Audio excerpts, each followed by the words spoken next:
Confidence. Why am I confident in certain scenarios and in others I just freeze? Like standing up to that bully or melting under pressure when someone raises their voice. I'm going to share a story, and if you are intelligent, you will discern the lessons distilled alongside those parts. But if you're stupid, you might not see. What do you think? I was going to hand it over. Please give me.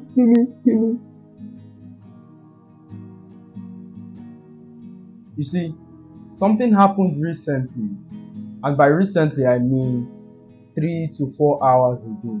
As you can see, I'm still dressed from that event. We had this exam scheduled initially for Friday. When we arrived by 8 a.m., we waited a couple of hours. There was no script, the exam was cancelled, everybody's time was wasted, it got rescheduled to today being Monday. When I arrived the scene, I arrived 30 minutes late. 20 minutes later, the lecturers arrived, asked every single person to leave the hall so that they will call the names serially. It got to my turn. Ifani NS raised up my hand, walked in. Something very interesting happened over the course of that timeline.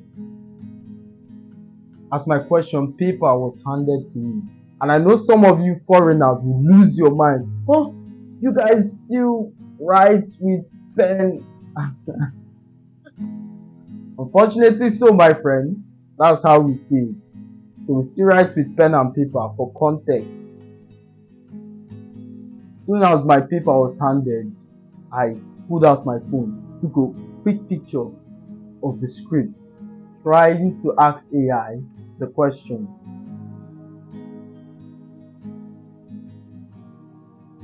However, the invigilation was very tight. There was this man who kept glancing at me, while the other guy was pestering me. Let me see, open your book, turn over, please help me, I'm about to fail. Calm down, bro, calm down. This guy on the left is glancing at us. Let him pass. I will turn open the book. No, I need to write now. Keep pressuring. The man noticed us, and as he began to walk to where we sat, interestingly, the guy on my right kept quiet. Stand up. I stood up. Arms in the air. Then he saw my phone dangling between these hoodie pockets. He reached for it. Open this phone. Give it to me. Open this phone. Let me open it. I can't show you my password. I grabbed it out for him forcefully. Give me my phone, I said. Grabs my script. Go outside. I turned back. Where are you going? Let me get my pen. And I said it so boldly and confidently. It was the attention of the examiners. Then he ushers me to the front where the senior lecturers were situated. Hello sir, good day sir, what seems to be the problem? No problem. What do you mean no problem? They just took you from this place. Give me a minute. I'm not comfortable. This mic. Place it here. Alright, that seems good. They took you from point A to point C. How can you say no problem? I said he saw me with my phone, there was nothing on it, and I was trying to argue my point at this stage. Suddenly, this lecturer whom I would be introducing in another story came up. You would spill malpractice form, you're going to be expelled. How were you caught with a phone? And escalated the whole issue, holding me by my arms. You're going to be expelled. You're going to be expelled, he said. Ignored him, always trying to be so confident and as though he's the big boss. I went to the lecturer that matters, the man who actually had the final say. Hello, friend, please, I wasn't using my phone. Just consider me. He said, I'm a senior examiner and he was trying to introduce himself by stating his accolades. Don't worry, sir, I already know you.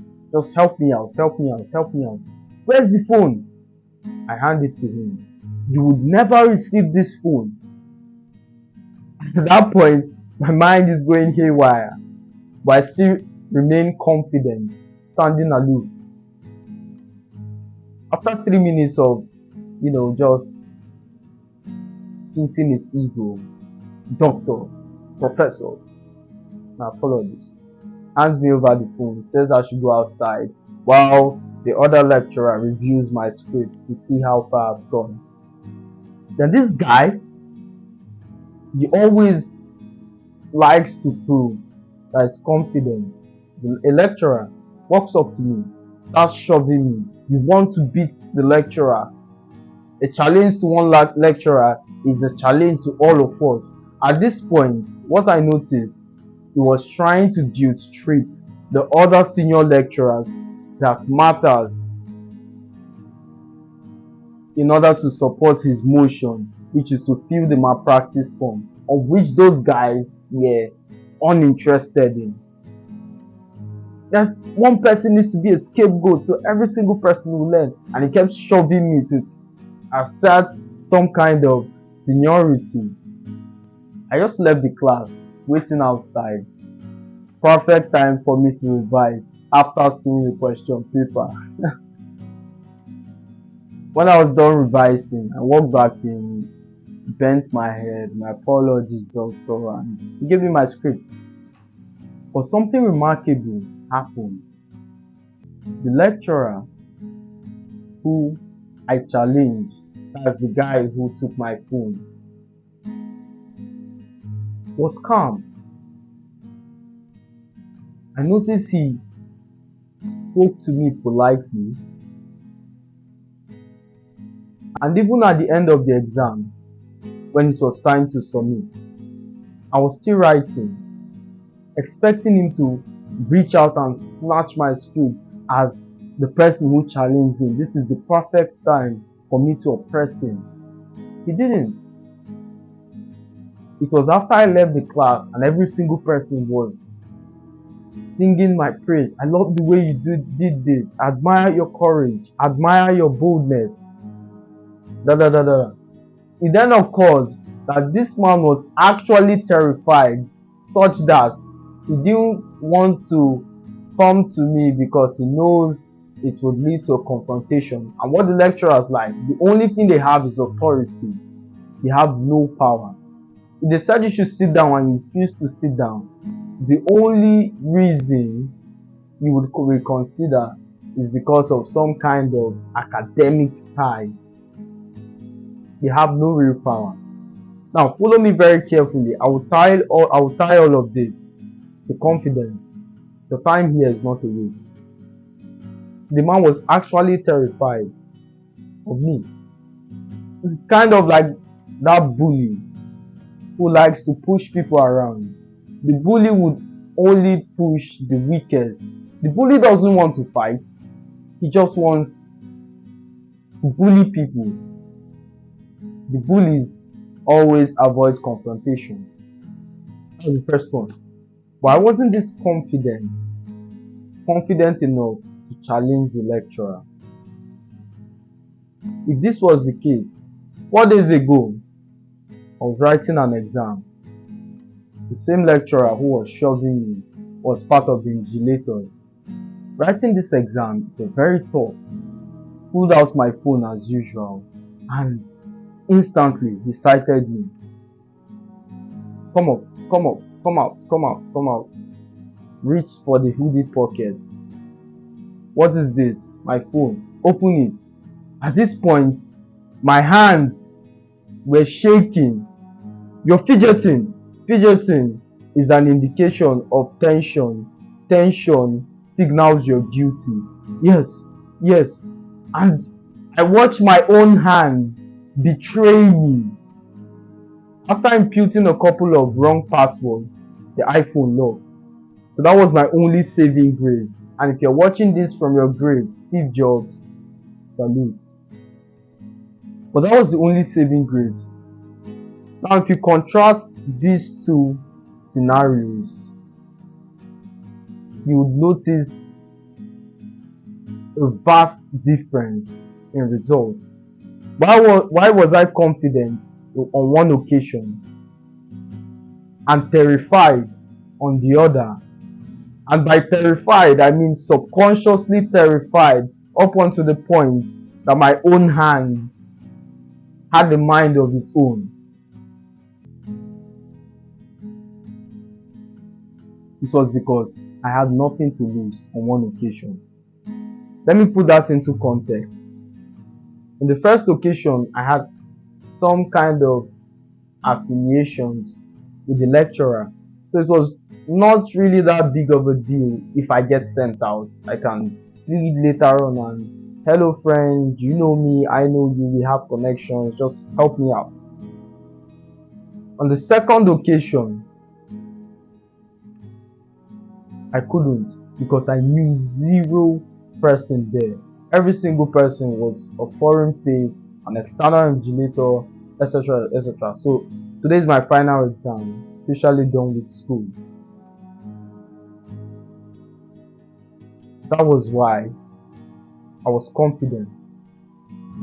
So anytime you are unconsciously confident, the reality of it is you have nothing to lose. And we all face this dilemma. This law can be extrapolated into your own life.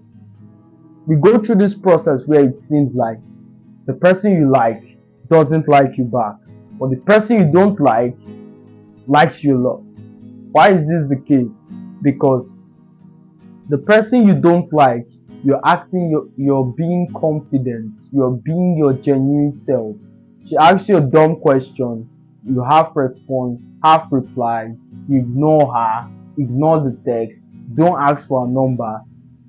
Very rarely do you smile at what she said. So you're actually unconsciously exuding confidence, which makes you more and more desirable. Conversely, when you're with someone you like, you're trying to be your perfect self, you're very conscious of your tonality, you're hitting out with a false grin on something that wasn't even funny. So that's what you're doing, and that being submissive just makes you undesirable.